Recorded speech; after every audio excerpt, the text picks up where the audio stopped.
అవని, నీకంతా మంచి జరుగుతుంది. మీరు బయలుదేరండి.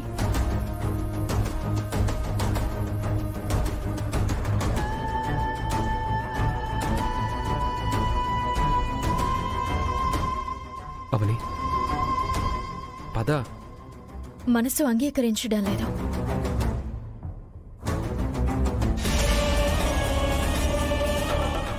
అమ్మా, మీరొచ్చారా? రారేమో అనుకున్నాను. వదిన, అక్షంతలు తీసుకురండి.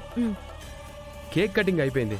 అయినా పర్వాలేదు, అక్షయ్ని అక్షంతలు వేసి ఆశీర్వదించండి. అక్షయ్, నాన్నమ్మ తాతయ్యల కాళ్ళకు దండం పెట్టి ఆశీర్వాదం తీసుకోమ్మా. పదమ్మా. ఆ తర్వాత నాన్నమ్మ వాళ్ళతో మీ గురించి మాట్లాడతాను. పదమ్మా. ఇవ్వండి వదిన.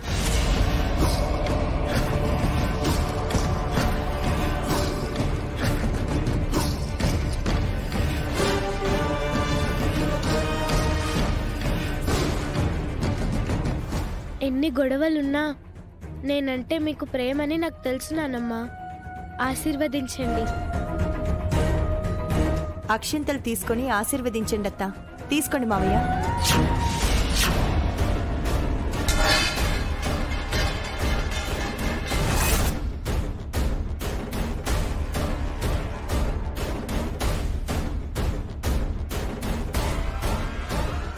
ఏం రోగం వచ్చింది నీకు? ఇంటికొచ్చి పిల్లని ఆశీర్వదించకుండా ఎందుకు ఇలా చేస్తున్నావు? ఏమైంది వేదవతి గారు? ఇంతసేపు పిల్ల సంతోషంగా ఉంది. మీరు చేసిన పనికి భయపడిపోయింది. పద్ధతుల గురించి అందరికీ చెప్తారు కదా, మీరు పద్ధతులు తప్పుతున్నారేంటి? నోరు మొయ్యండి. పరాయి వాళ్ళు నా కుటుంబం విషయంలో తలదూరిస్తే మర్యాదగా ఉండదు.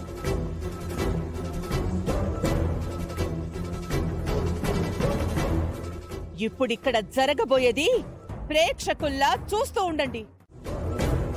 మన పర్సనల్ విషయాల్లో బయటి వాళ్ళు ఎందుకు వేదా? మనం మాట్లాడుకుందాం. అమ్మా, మీరంతా బయలుదేరండి. పిల్లలు, మీరు బయలుదేరండి. అమ్మా, ఆగండి. అందరూ ఉండండి. ఇక్కడ జరిగేది మీ అందరికీ తెలియాలి. మీ ఇళ్లలో కూడా తెలియాలి. ఏయ్ సుజాత, నేను చేసిన దానికే నీకంత కోపం వచ్చింది కదా, మరి మీ చెల్లెలు చేసిన దానికి నాకెంత కోపం రావాలి? అక్షయ శ్రీకర్ కూతురు కాదా అన్న నిజం తెలుసుకోవడానికి నేను చేయించిన పరీక్ష తాలూకా ఫలితాలు వచ్చాయి.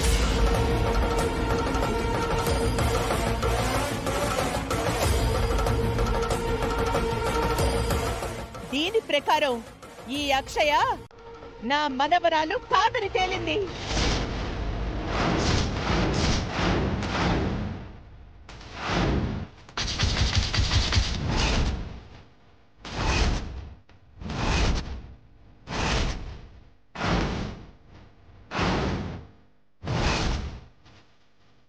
నా కొడుకుకి పుట్టింది కాదు అని తేలింది.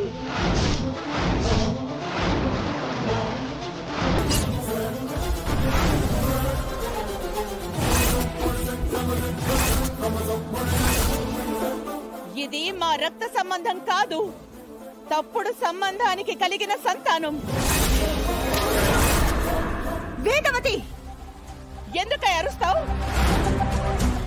నేను చెప్పింది నిజమో కాదో నీ చెల్లెల్నే చూసుకోమను.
రాముడి కాళ్ళు తాకి రాయి అహల్యగా మారిందని పురాణం చెప్పింది. ఈవిడ కాళ్ళు పట్టుకుంటే లాభం లేదు, ఎందుకంటే ఈవిడికి మనసే రాయి.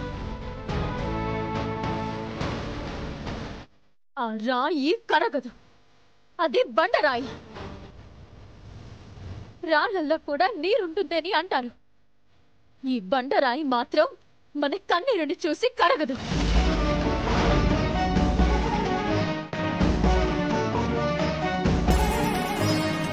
ఇటువంటి మనుషుల కాళ్ళు పట్టుకోవాల్సిన కర్మ నీకెంటకా? కంసుడి చెర నుంచి కృష్ణుణ్ణి బయటికి దాటించడానికి వసుదేవుడు అంతటివాడు గాడిద కాళ్ళు పట్టుకున్నాడు. అందులో లోక కళ్యాణం ఉంది. ఇక్కడే ఉందక్క 10 ఊళ్ళకి పెద్ద మనిషి అన్న అహంకారం తప్ప.